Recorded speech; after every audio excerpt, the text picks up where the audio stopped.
대학병원 등에서 내년에 일할 전공의를 최근 모집한 결과 일부 과에서는 정원을 채우지 못했습니다.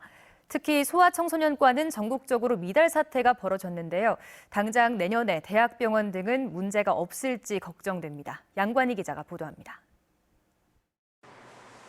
대구 북구의 한 소아과는 올 한 해 환자가 급감했습니다.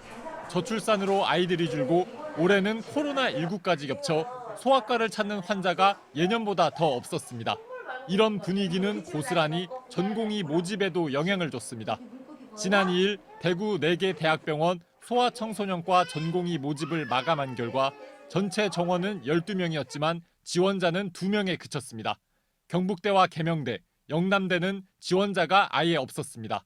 내년에 대학병원 응급실과 신생아 중환자실이 제대로 돌아갈지 걱정하는 목소리가 나옵니다. 35살 이상 고령 산모의 비율이 갈수록 높아지면서 미숙아 등 고위험 신생아 비율도 늘고 있기 때문입니다. 임신 37주 미만에 나온 조산아 비율은 2000년 3.8%에서 2017년엔 7.6%로 늘었습니다. 저거는 보건복지부에서 정해져 내려오죠.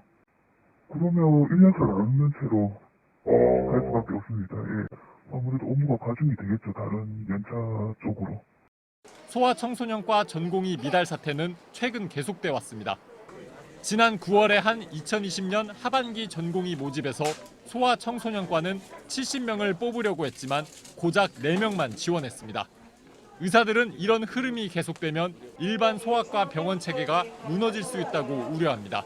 어른은 나빠진 질병을 고치는 병이 의사가 하는 일이라면 소아애들은 앞으로 자랄 애들을 기초를 얼마나 만들어줘서 제대로 된 성인을 만드느냐가 기본이겠죠. 그래서 소아과는 그냥 병만 보는 것이 아니라는 거죠.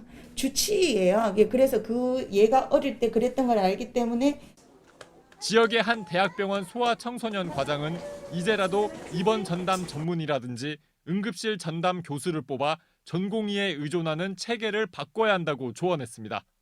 이에 더해 정부가 소아청소년과 수가를 더 높여줘야 한다는 주장도 나옵니다. MBC 뉴스 양관입니다.